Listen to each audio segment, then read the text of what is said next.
Shalom,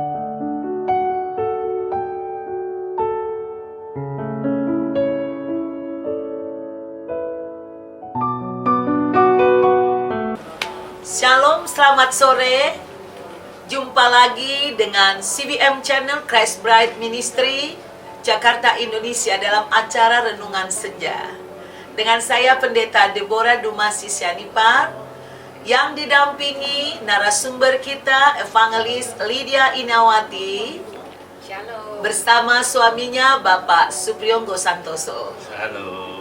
Saudaraku, acara Renungan Senja ini adalah untuk menggenapi firman Tuhan yang mengatakan supaya setiap kita terus memperkatakan firman Tuhan siang dan malam.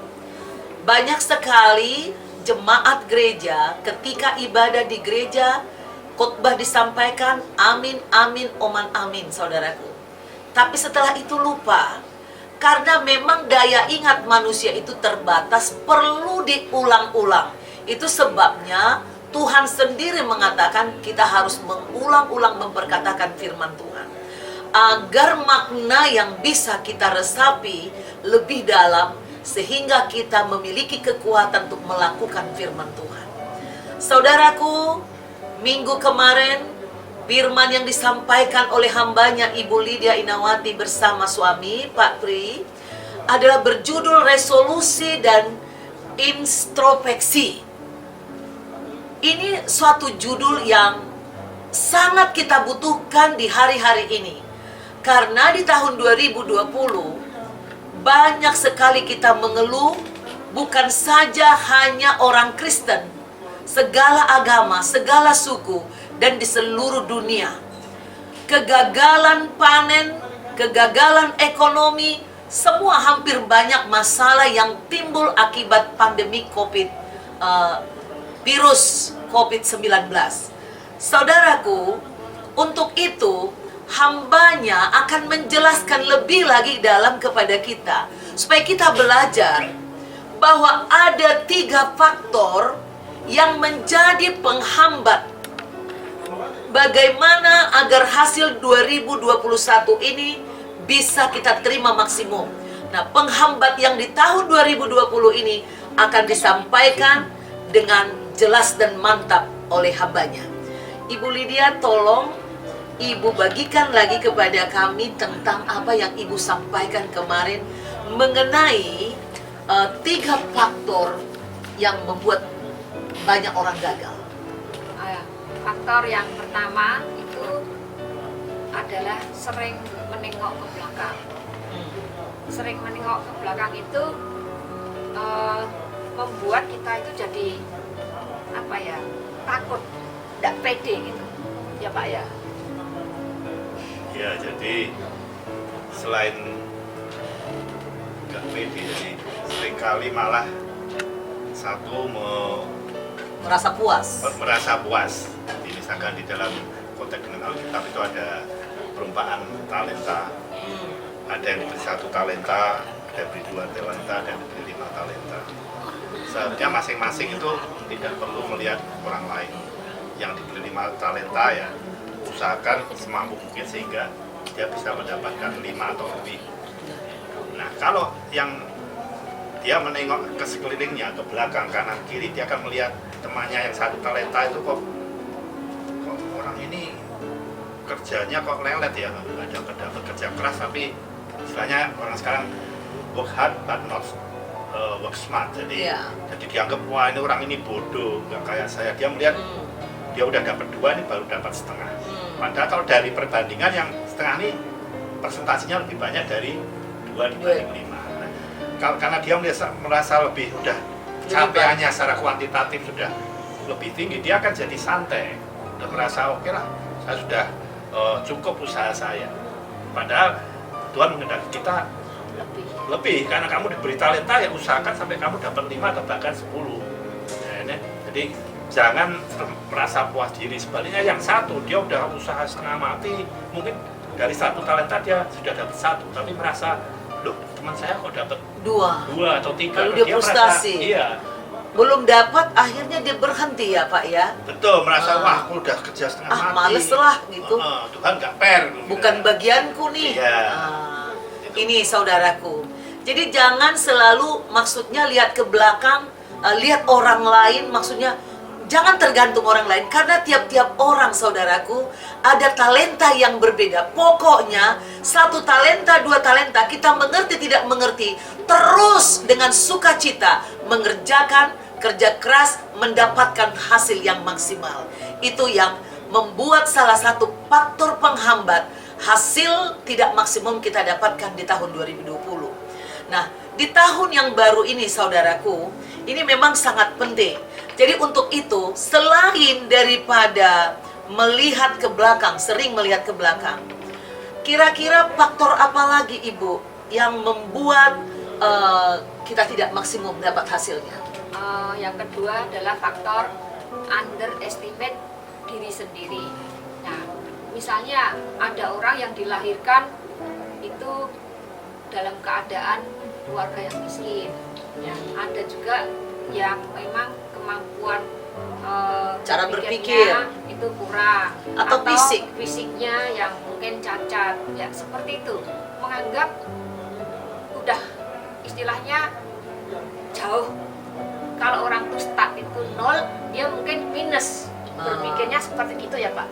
Selalu menyalahkan diri, ibaratnya mengecilkan diri ya, gitu mengecilkan ya. diri.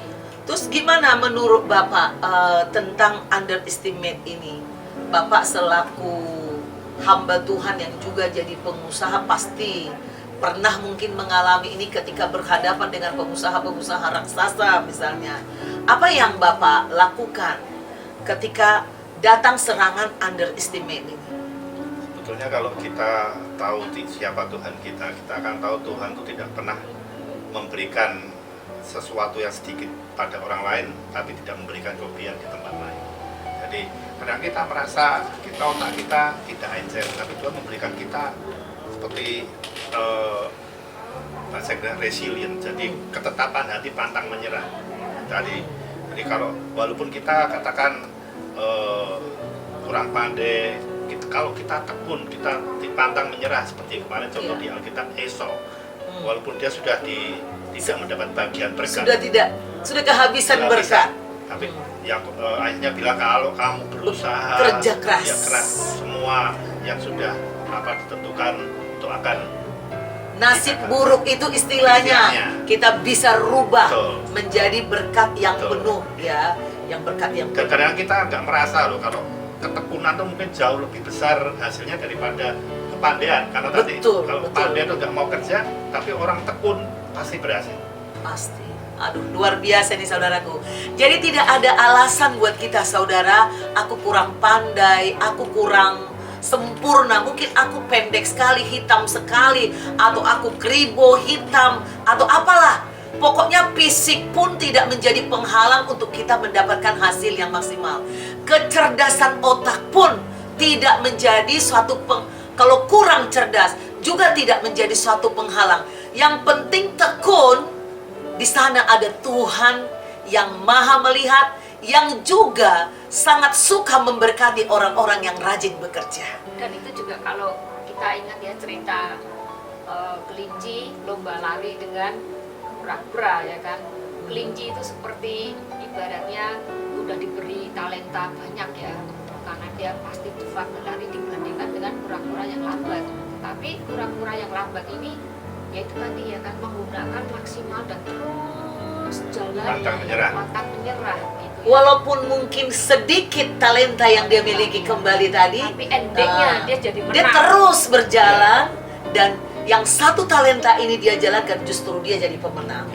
Wow, ini dia yang Tuhan kehendaki, bermental pemenang. Nah, banyak sekali atlet-atlet pun kita lihat saudara, kalau orang sudah merasa jago saudaraku, mulai dia seperti ngeledek, tapi yang lemah itu kadang-kadang dia terus tekun, akhirnya dia bisa melewati garis finish dengan sukses. Nah, itu saudaraku salah satunya. Jadi ketiga saudaraku, ada lagi faktor yang disampaikan oleh hambanya kemarin. Kalau nanti jangan lupa saudara ulang lagi tonton di YouTube kita saudaraku, mengenai khotbah tadi, resolusi dan introspeksi ini. Nah, yang ketiga, faktor apa lagi yang Ibu kemarin kalau nggak salah ada Ibu kasih perbandingan tentang Goliat dan Daud. Nah, apa itu yang Ibu simpulkan dari faktor Goliat dan Daud ini? Itu seperti apa ya, kita meng-underestimate-kan musuh. Oh iya. Ya, jadi seakan-akan Goliat itu besar musuhnya. Mana mungkin Daud bisa menang?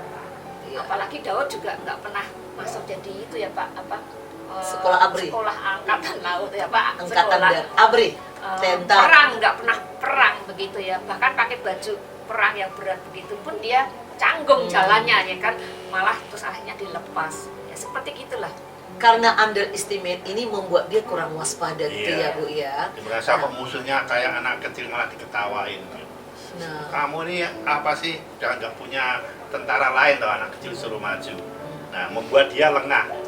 Waktu lengah di katepel sama si Daud. Jadi kalau nggak lengah mungkin dia masih bisa menangis. Karena ini ketawa lengah, dia nggak sadar kalau dia diserangannya mati hanya dengan sebutir batu.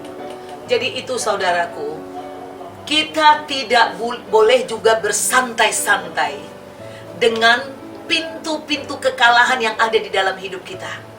Kita harus waspada. Pintu apa saja tempat berpijak iblis yang membuat kita bisa kalah. Jangan sampai ada pintu di dalam kehidupan kita menganggap remeh orang lain, menganggap remeh pekerjaan, menganggap remeh berkat Tuhan yang kelihatan kecil, padahal mungkin ini menjadi biji yang akan membuat hasil yang dahsyat di dalam panen kita nanti. Nah, ini saudaraku, jadi ada 3 faktor yang hari ini kita pelajari. Jangan sering melihat ke belakang, jangan sampai kamu ketakutan karena melihat musuh ya di belakang lebih besar atau sudah dekat. Jangan membuat kamu menjadi menyerah, give up, dan tidak bersemangat lagi untuk lari terus meninggalkan musuh, meninggalkan kekalahan dan mengejar kemenangan. Kedua, itu tadi underestimate, merasa aku ini ya tidak pintar, kurang modal, aku ini kecil, atau aku ini tidak sebaik si A. Ini membuat saudara akhirnya tidak bergerak. Saudaraku, berkat dari Tuhan itu diberikan kepada orang benar dan orang rajin. Jadi yang tadi disampaikan oleh Bapak Supriyonggo dan Ibu Lydia, rajinlah ya, dan terus bekerja, pasti ada hasil. Orang tekun pasti ada hasil. Dan jangan gak waspada. Lihat peluang-peluang iblis yang ingin menerkammu, menyakitimu, menyusahkanmu, dan tutup semua pintu itu, khususnya pintu dosa. Tuhan Yesus memberkati saudara. Jika saudara terberkati dengan renungan senja ini, besok ikuti lagi kami di acara yang sama tepat pukul 5 sore. Dengan saya Pendeta Deborah Dumasi, dan juga yang akan didampingi oleh narasumber kita, Ibu Lydia Inawati dan Bapak Pri atau Bapak Supriyonggo Santoso. God bless you. God bless you.